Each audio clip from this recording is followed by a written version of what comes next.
down. I think there's some good news, and the good news is the rioting has gotten a lot better. But the bad news is, as I heard from everybody, unfortunately, the soldiers and Marines are still very much a necessary part of what's going on here because they're worried that it's going to flare back up. Gavin Newsom and Karen Bass, by treating this city as a sanctuary city, have basically said that it is open season on federal law enforcement. They have treated Border Patrol and border enforcement as somehow an illegitimate force instead of what they are, which is the American people's law enforcement trying to enforce the American people's laws.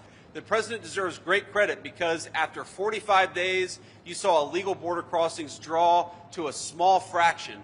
Illegal border crossings down over 99% under President Trump's leadership. But unfortunately, because Joe Biden was president for 4 years, we've got a lot of bad people in the United States of America that we've got to do the job of getting out of our country. That's what these guys are doing. We ought to support them, and we ought to have local leadership that empowers them to do their job of making Americans safer. Instead, Gavin Newsom and Karen Bass, they've decided to go to war against the people trying to keep our communities safe.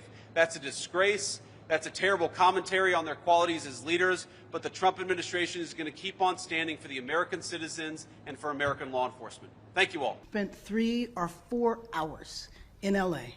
before holding a press conference and spewing lies and utter nonsense in an attempt to provoke division and conflict in our city.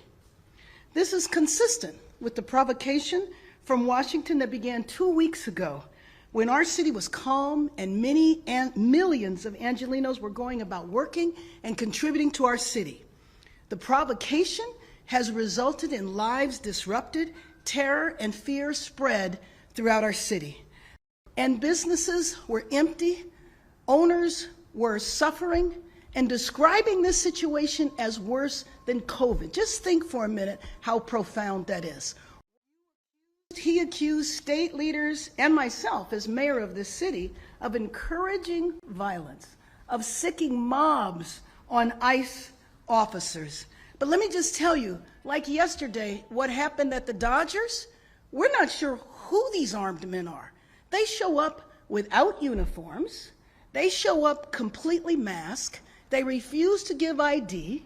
They're driving regular cars with tinted windows, and in some cases, out-of-state license plates.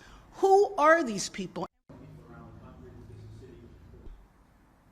Mr. Vice President, how dare you disrespect our senator?